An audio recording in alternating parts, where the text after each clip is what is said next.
So now I'm going to put on my MassDOT hat. So our next speaker, unfortunately, wasn't able to join us today. But I do think, much like we heard about the Central Street project, it's important to understand the scope of what's happening with the 114 project as well. So one of the reasons why I thought it was important for you to hear about the details of the Central Street project is because it's not, most people are looking at it as a repaving job.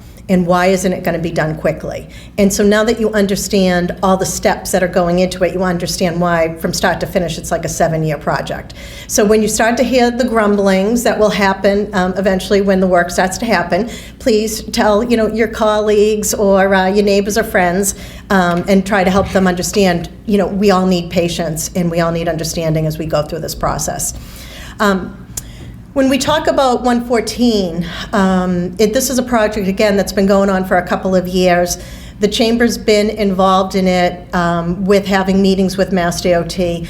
And one of the reasons that happened with the 114 project was the state identified it as one of the highways in the state that had one of the highest number of fatalities and traffic accidents. So that's why they started taking a look at it. A couple of years ago, they divided it into 2 corridors.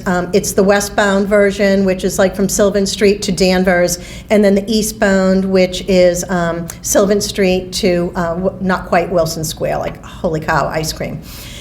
That's where they started. And if you remember, they did some planning, they had some public meetings, and then they implemented some changes. That, if you remember, if you traveled that street, that's when you saw a lot of slip lanes taken away, lots of orange barrels out. It created a whole lot of confusion for people and everything.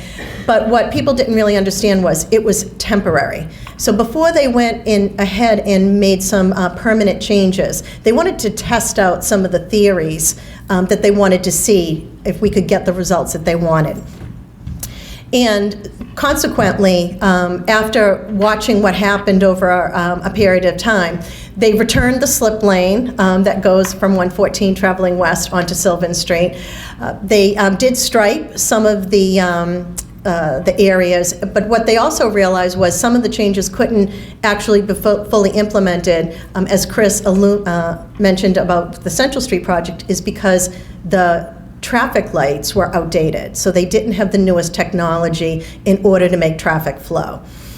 So then they moved on to the westbound side, and we were very instrumental, the Chamber, in making sure that we invited 114 businesses to come to a meeting to see what the plans were, what they were proposing. And fortunately, for those businesses that showed up, they got to see where these temporary lane restrictions were going in that middle corridor, restricting some of the left-hand turns, and they did have some input.